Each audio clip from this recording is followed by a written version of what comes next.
So Mitch has done an interview and he is not holding back when it comes to Kady, guys. Hey guys, it's Rob Raleigh. Hope you guys are all doing well today. Back again with another video. If you have not subscribed, guys, click that button for daily and consistent content. Subscribe to the channel and let's get straight into this video. So Mitch has done an interview in regards to Kady, obviously wanting to speak about what he wanted to say. He did express that if he was at the reunion, he would have voiced a lot more. Not at the reunion, if they showed him at the reunion. Unfortunately, just due to time, they just didn't. But he is speaking about Kady. She must be the first Islander to come off, and this is coming from Messy Mitch, come off and then just go on 10 different podcasts and mince everyone.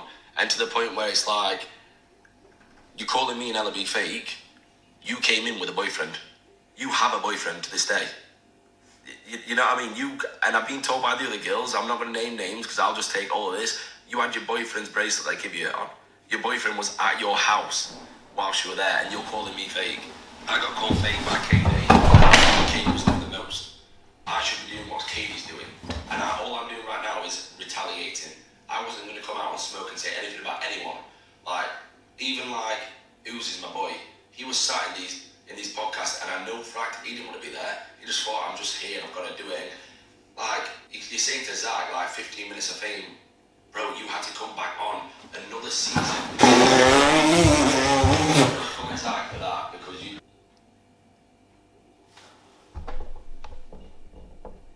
Okay, sorry. Wow.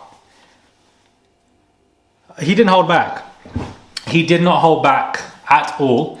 Whew. Okay, wow. Some of these girls and guys are coming in guns blazing. I'm glad that somebody's mentioning this. You know, Kady did have this boyfriend, you know, this, you know, fraudster who, you know, was in jail.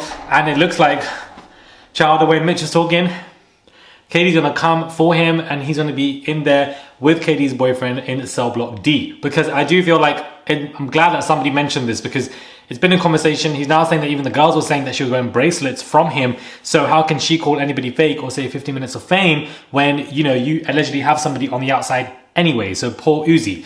This thing that they say about Kady and that, you know, she's also begging for fame or she's desperate for fame because she actually came back to the show, etc., etc.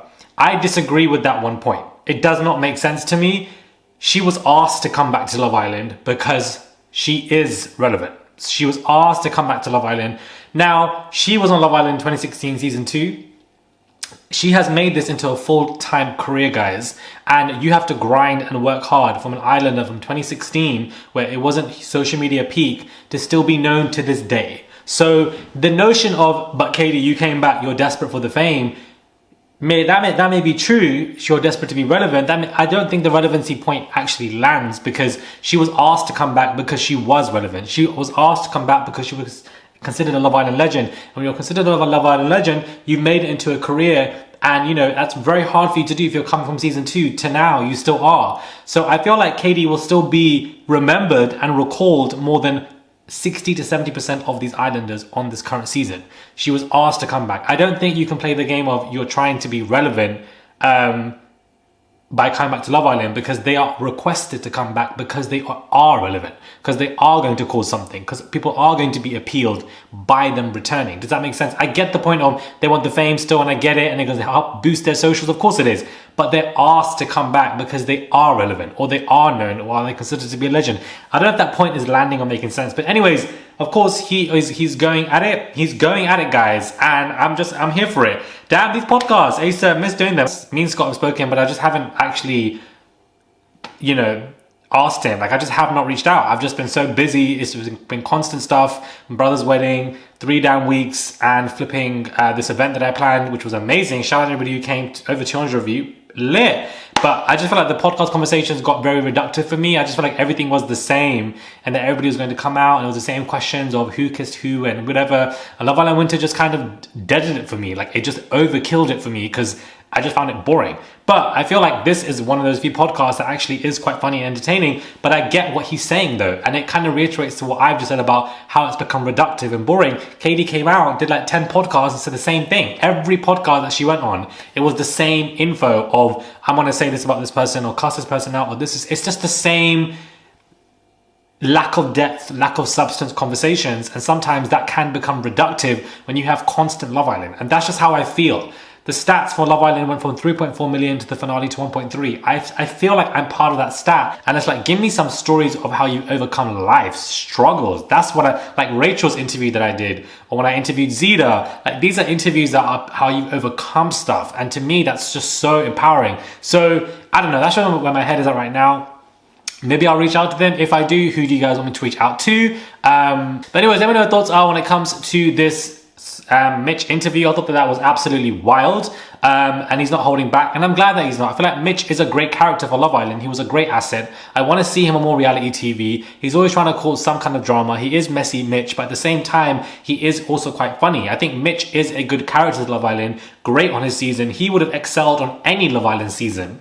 You know, I feel like he would have worked with any of the cast. I see him on season 4. I see him on season 5. I see him on season 7. I feel like he could work with any cast. So I feel like whoever hired him to bring him onto the show or selected him, very good choice, in my opinion. I think it is a very good choice.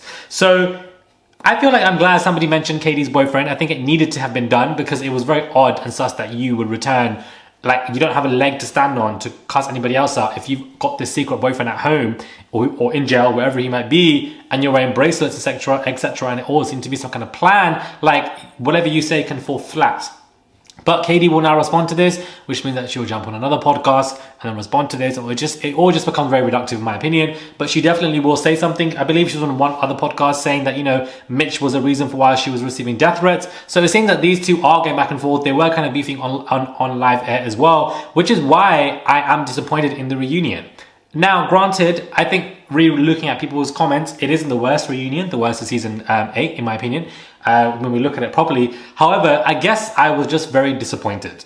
I was very disappointed because we can actually get so much. This should have been the best Love Island reunion, period, because you're already seeing what these people are doing on Instagram Live or on podcast. Everyone is just trying to, they're all beefing or whatever. Put them all in a room, one person in the middle, the right effing questions, and you will see sparks fly, and it will be one of the most watched reunion episodes. That's what should have happened on Sunday, and I guess I'm just so disappointed that the potential, which was so massive, did not hit. Like, we could have, I guess that's what it was for me. Let me know your thoughts anyways when it comes to this. So subscribe to the channel, click that button. It is daily and consistent content. Subscribe. If you're watching from New York, I am doing a Love Island New York screening finale party for the Love Island USA finale, which is on August 27th. The date has been announced, I believe. The early bird tickets have already sold out. So, you know, it's probably going to be in Brooklyn or Manhattan. I'm just still finalizing the venue, but it's going to be intimate. I'm aiming for 30 people. It's going well. So if you want to grab a ticket, definitely go and do so. If you are in New York, subscribe to the channel, click that button, and I'll catch you guys soon for another review.